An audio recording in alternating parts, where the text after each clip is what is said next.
मौलाना वहीदुल्ला अंसारी चतुर्वेदी साहब मेरे साथ मौजूद हैं, हम उनसे बात करेंगे। सर, सबसे पहले तो जानना चाहेंगे कि ये चतुर्वेदी ये कैसे नाम पड़ गया सर? असल में स्टूडेंट लाइफ में हमको ये थोड़ी सी प्रेरणा मिली अनिवार्य संस्कृत से, जी और हिंदी के साथ अनिवार्य संस्कृत वो भी ज़रूरी थी। तो हमने कहा भाई ये ज्ञान तो ज्ञान होता है, लोग बहुत अपने को पॉपुलर बनाने के लिए इंग्लिश के माध्यम पे ज़्यादा मेहनत करते हैं, अंग्रेज़ साहब बनना चाहते हैं। तो हमने कहा हम संस्कृत क्यों न पढ़ें, जो हमारी प्राचीन भाषा है। भारत देश में सबसे प्राचीन भाषा जो हमारी संस्कृत है। अब उसका एक उदाहरण देंगे आपको। आपने देखा होगा कि मुस्लिम कम्युनिटी के लोग नमाज़ पढ़ते हैं। आप बताएंगे बाबूजी कि नमाज कौन सी भाषा है? शब्द नमाज, न मा पर आ का मात्रा और जा, नमाज, ये भाषा कौन सी है बताएंगे आप? इंग्लिश है कि हिंदी है कि उर्दू है कि अरबी है? कौन सी भाषा है ये? मैं तो सर और संस्कृत का शब्द है ये। अच्छा, कैसे? अब देखिए, हम इस शब्द को संधि विच्छेद करते हैं। नमः धन अज, न म और दो बिंदी, नमः प्लस अज मिला दीजिए, बिंदी हट जाएगी, मात्रा लग जाएगा, हो गया नमाज। क्या मतलब हो गया? अब नमः नमन करना, प्रणाम करना, दंडवत करना, सजदा करना, झुक जाना, समर्पण हो जाना, समर्पित कर देना, जय जयकार करना, चरणों में पड़ जाना, धाराशाही होना, नतमस्तक होना। इस श्रेष्ठ बिंदु को अपनी मस्तिष्क को प्रभु के चरणों में रख के और उनकी जय जयकार करना, नमन करना कि हे प्रभु, तेरी ही महिमा अपरंपार है और तूने ही इस मनुष्य को बनाया है। ये मिट्टी का शरीर तूने बना दिया इतना सुंदर कि सारी दुनिया में जितनी चीज़ें हैं सब में सबसे श्रेष्ठ मनुष्य है। और कितना श्रेष्ठ है कि शेर को भी कब्ज़े में किए। देखो सर्कस वाले बाकायदा शेरों के लिए वो बना के लाते हैं, और उसका जो होता है वो शेरों को मारता है बाकायदा हंटर से। शेर भी शोर मचाता, उसको नहीं छूता, इतना सधा लिया। तो इतना प्रभु ने इस मनुष्य के एक ब्रेन में सम रखा है। आप देखिए कि इस ब्रेन में 2 करोड़ सेल्स हैं, और अभी 60 लाख सेल्स विकसित हुए, 1 करोड़ 40 लाख अभी डेड पड़े हैं। उनके लिए अभी वातावरण नहीं मिल रहा है, कोई ऐसा जो है माहौल नहीं मिल रहा है उनको विकसित होने का। और जब ये भी विकसित होंगे तो अभी तो कंप्यूटर आपके हाथ में, मोबाइल है, कर लो दुनिया मुट्ठी में, पूरी दुनिया में जंगल में खड़े होकर घर से बात कर रहे हैं आप सर। और उसके बाद जो है तो ये देखिए कितनी सी चीज़ें उस प्रभु ने हमें दे दिया। तो नमः धन अज, अजन्मा को नमन करना, उसकी जय जयकार करना। और सबसे बड़ी बात यह है कि नमाज में हम लोग सबसे पहले सप्त गायत्री मंत्र ही पढ़ते हैं। एक तो है गायत्री मंत्र, ओम भूर्भुवः स्वः तत्सवितुर्वरेण्यं भर्गो देवस्य धीमहि धियो यो न प्रचोदयात्। इसका भावार्थ बताएंगे बाबूजी, इसकी मीनिंग? सर आप समझाएंगे तो हमारे चैनल के थ्रू आपके जरिए लोग जानेंगे। तो ठीक है, वो अपनी बात है, चैनल अपनी जगह पे, मगर मानवता के नाते आपकी भी इतनी एज हो गई, पढ़े लिखे हैं माशाल्लाह, अच्छे अच्छे प्रोग्राम आप करते हैं, करवाते हैं, सम्मिलित होते हैं, तो कम से कम इस गायत्री मंत्र का भावार्थ तो हमको बता ही दीजिए। हम इतना बता रहे हैं, आप थोड़ा सा हमको बता दीजिए, कुछ तो रोशनी आपसे भी मिले। आज आपसे ही सीखेंगे सर। अब देखिए कितना सुंदर इसका वो है भावार्थ। ओम भूर्भुवः स्वः तत्सवितुर्वरेण्यं भर्गो देवस्य धीमहि धियो यो नः प्रचोदयात्। उस सुख स्वरूप, प्राण स्वरूप, देव स्वरूप, पापनाशक तेजस्वी परमात्मा को अपनी अंतरात्मा में धारण करें। हे प्रभु, हमारी बुद्धि को सन्न मार्ग में प्रेरित करें, यानी हमको सीधे रास्ते पर चलने की प्रेरणा दें। यही तो हुआ इसका अर्थ। आज हमारे पंडित जी गायत्री मंत्र बता के और मंत्रोच्चारण करा के और पवित्र करके बिल्कुल, और वो जनेऊ पहना के बस छुट्टी ले लेते हैं, दक्षिणा दे के, बताते नहीं इसमें तुम प्रभु से क्या निवेदन कर रहे हो। अरे भाई वो भी तो बताओ कि ये जो है ये किस लिए है, इसमें क्या चीज़ छुपी हुई है। नहीं बताते, क्यों बताएंगे? दूध कान ठप हो जाएगी। और हम लोग इसलिए बताते हैं कि नहीं, जो प्रभु का संदेश है मानवता को बांटो ताकि मानव में प्रेम हो। अब देखिए गायत्री मंत्र हम क्या पढ़ते हैं, नमाज में गायत्री मंत्र जो पढ़ते हैं वो सुनिए आप, संस्कृत में भी सुनिए, अरबी में सुनिए। मही ओम मही देवस्व सवितु परिष्टुति, ये हो गया एक चैप्टर। ओम मही देवस्व सवितु परिष्टुति, हम उस महान देव की स्तुति वंदना करते हैं, ईश्वर की उपासना करते हैं जो पूरे ब्रह्मांड का बनाने वाला ब्रह्मा है। भोजन देने वाला कौन है? महेश है, ब्रह्मा विष्णु है, और संहार करने वाला महेश है, ब्रह्मा विष्णु महेश। अब विडंबना यह हो गई कि हमने उसकी 3 मूर्ति बना ली। प्रभु के इन 3 नामों में 3 गुण छुपे हैं। एक ब्रह्मा ब्रह्मांड का बनाने वाला, विष्णु पालन पोषण करने वाला, और महेश संहार करने वाला। ये एक ही शख्सियत है परमेश्वर की जो ये सारे काम करता है। स्वामी दयानंद सरस्वती ने सिद्धार्थ प्रकाश में उस परमेश्वर के 99 नाम गिनवाए हैं संस्कृत में, और हमारे यहाँ पवित्र कुरान में 99 नाम है उस परमेश्वर के, जिसको हम अल्लाह कहते हैं, जिसको खुदा कहते हैं, जिसको मालिक कहते हैं, जिसको खालिक मालिक राज़िक रज़्ज़ाक हन्नान मन्नान, ये सारी चीज़ें 99 नाम संस्कृत में, और 99 जो है वो अरबी में भी हैं। अब इसी को अरबी में क्या कहेंगे? मही देवस्व सवितु परिष्टुति। हम उस महान देव की स्तुति वंदना प्रार्थना निवेदन जय जयकार करते हैं जो पूरे ब्रह्मांड का बनाने वाला ब्रह्मा है, विष्णु है, महेश है। इसको अरबी में कहेंगे अल्हम्दुलिल्लाहि रब्बिल आलमीन। तमाम तारीफ उस मालिक के लिए जो पूरे क्रिएटर ऑफ द वर्ल्ड है, जो पूरे जगत का स्वामी है, भोजन देता है, सबको पैदा किया, सबकी ज़रूरतें पूरी, और जितने वसुधैव कुटुंबकम, जितनी भी मखलूक है, जितनी जानदार, सब उस मालिक की कुंबा है, सब उसका परिवार है। इसको कहा गया अरबी में अल खल्क़ अयालुल्लाह, सारी मखलूक खुदा की कुंबा है। दूसरा चैप्टर वसुरदयमाना, वो परमेश्वर अत्यंत दयावान कृपाशील है, जो उसको गाली भी देता है उसको भी भोजन दे रहा है, उसको भी पानी दे रहा, उसको भी सूर्य की रोशनी मिल रही, उसको भी हवा मिल रही, किसी पे बंद नहीं करता। कोरोना पीरियड में सारे अस्पताल बंद हो गए एक ऑक्सीजन की कमी से, और जब से संसार बना है ऑक्सीजन वो पैदा भी कर रहा है, सबको दे रहा, किसी पे कोई रोक न लगाई।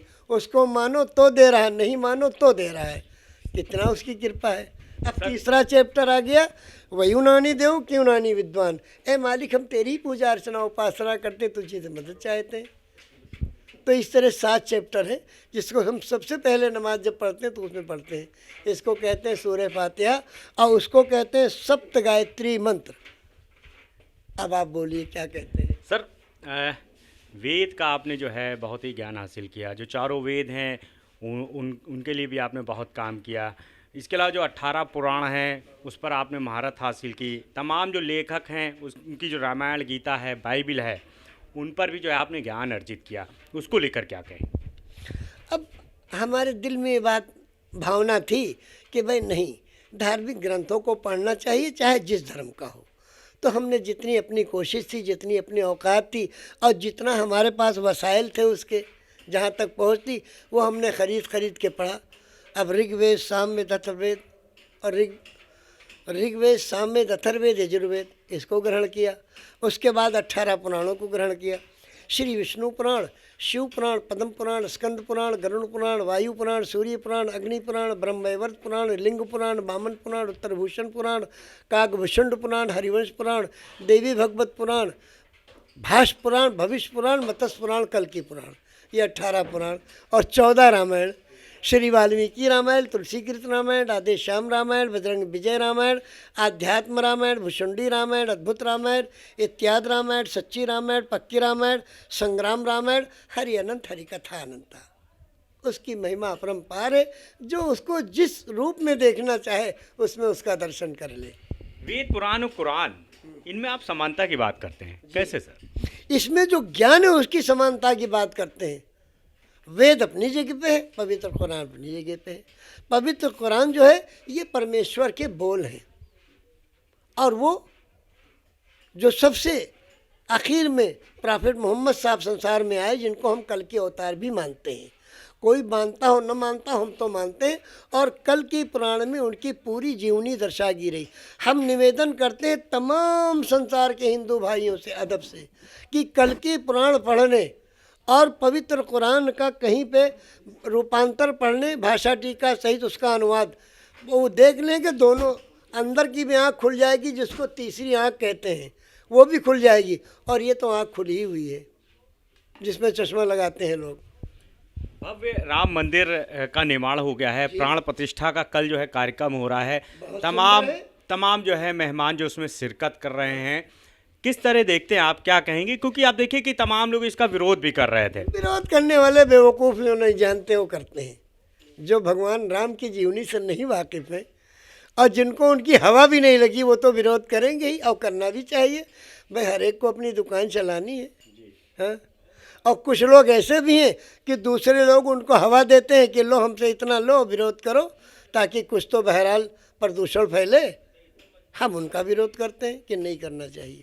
अगर आप मानव हैं तो बिल्कुल नहीं करें, जो जिसमें आस्था है उसको करने दीजिए और उसमें सहयोग दीजिए और प्यार के साथ आप भी शरीक होइए।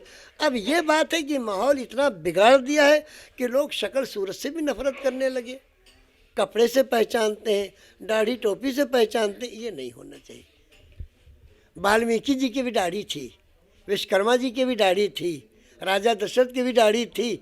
जितने महान पुरुष में हैं और जितने भी अच्छे और सच्चे महापुरुष हैं, सबके चेहरों पे दाढ़ी तो मर्द की रौनक है। हम निवेदन करते हैं कि जो लोग दाढ़ी की मुखालफत करते हैं, कहते हैं क्लीन शेव रहो, वो अपनी अपनी पत्नियों को भी कहें कि भाई सर के बाल मुंडा दो, इसलिए हम दाढ़ी नहीं रखते, तुम सर के बाल मुंडाओ और अच्छी लगोगी, स्मार्ट लगोगी। कभी नहीं कहेंगे जी। और फरमाइए।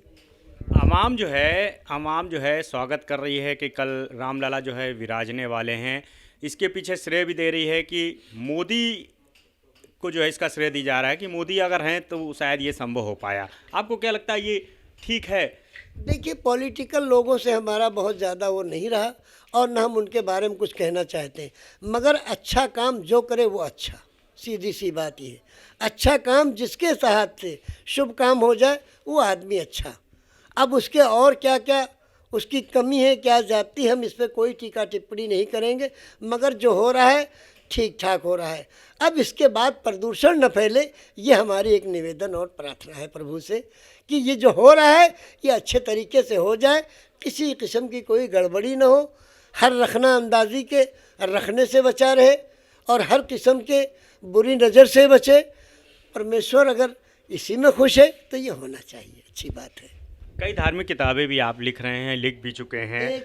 इसके अलावा सीधे तौर पे इस पे मोहब्बत का पैगाम भी जो है आपकी किताबें हैं वो देती हैं। इसके अलावा अगर हम बात करें तो जो गीता का उर्दू में जो अनुवाद है वो भी आप कर रहे हैं। ज्ञानेश्वरी जो गीता है उसको भगवत गीता का ही रूप मान रहे हैं, तो क्या कहेंगे? हाँ, तो उसका अनुवाद कर रहे हैं। अब आपसे भी निवेदन है कि हमारे लिए प्रार्थना करके हम उसको पूरा कर ले जाएँ। चूँकि हमारे एक बुज़ुर्ग हैं विश्वनाथ द कराड़, ये हैं पूना में जी। और पूना में MIT पूना बहुत मशहूर है इसके ज्ञान के लिए। तो उन्होंने 200 एकड़ ज़मीन ली थी। उनकी क्या नाम है, जो फिल्म इस हीरो थे वहाँ चले गए थे उनके सारे बच्चे अमेरिका, तो 200 एकड़ ज़मीन उन्होंने ली थी और उन्होंने उसमें एक शानदार किस्म का डोम बनाया जो पूरे वर्ल्ड का सबसे बड़ा डोम है। उसका इनाग्रेशन हुआ था तो हम वहाँ भी गए थे और उन्होंने हमको एक वो दिया था संदेश कि आप पवित्र कुरान और गीता क्या कहते हैं, नहीं, वेद और कुरान क्या कहते हैं, ये उन्होंने एक हमको दिया था। तो उस पर हमने 1 घंटे प्रवचन किया था कि देखो वेद ये कहता, गीता ये कहती, और दोनों का संदेश एक है। तो वहाँ हम गए थे और उन्होंने हमको दिया, वो प्रेजेंट किया, इनाम में दिया। 51,000 रुपये भी इनाम दिए उन्होंने। और हमने कहा नहीं बाबूजी, हम पैसे नहीं लेंगे, हम तो उस मालिक का नाम ले रहे हैं, उसमें हमको हमारी कोई फीस थोड़ी हुई, हम कोई ताजिर थोड़ी, ऊपर वाला जो दे रहा, छोटी मोटी सी दुकान है अपनी उसको चला रहे हैं, बच्चों का उसमें जीविका अच्छी चल रही। तो नहीं, हमारे यहाँ ये उसूल है कि हम अपने जो गेस्ट बुलाते हैं उनकी कुछ ना कुछ सेवा करते हैं, तो हम आपकी भी सेवा करेंगे। तो हमने उसको ले लिया भाई। उसके बाद ज्ञानेश्वरी गीता उन्होंने प्रेजेंट किया, तो हमने कहा अगर आप आज्ञा दें तो हम इसका उर्दू में रूपांतर कर दें, इसको तर्जुमा कर दें। कहने लगे तो बहुत अच्छी बात है, हमारे लिए बड़ी नई चीज़ होगी। तो हम उसको लाए हैं, उसकी वो कर रहे हैं। तो बिल्कुल ये मेरे साथ वाहिदुल्लाह अंसारी चतुर्वेदी साहब हैं, जिन्होंने सीधे तौर पे जो अपनी तमाम जो किताबें हैं उनके ज़रिए वेद पुराण और कुरान पे भी बहुत काम किया, तमाम जो धार्मिक जो किताबें हैं उस पर उन्होंने काम किया और सीधे तौर पे पैगाम देने का यही कोशिश कर रहे हैं आवाम को कि मोहब्बत से सब लोग रहिए, मोहब्बत से ही आपस में रहिए, किसी से कोई किसी तरह का बैर नहीं होना चाहिए। और कहीं ना कहीं प्राण प्रतिष्ठा का जो कार्यक्रम हो रहा है उसमें भगवान श्री राम का वो स्वागत भी कर रहे हैं और तमाम उन ठेकेदारों पर भी सवाल उठा रहे हैं जो धर्म के नाम पे राजनीति करते हैं। कैमरा से शुभम साधन, भारत समाचार, लखनऊ।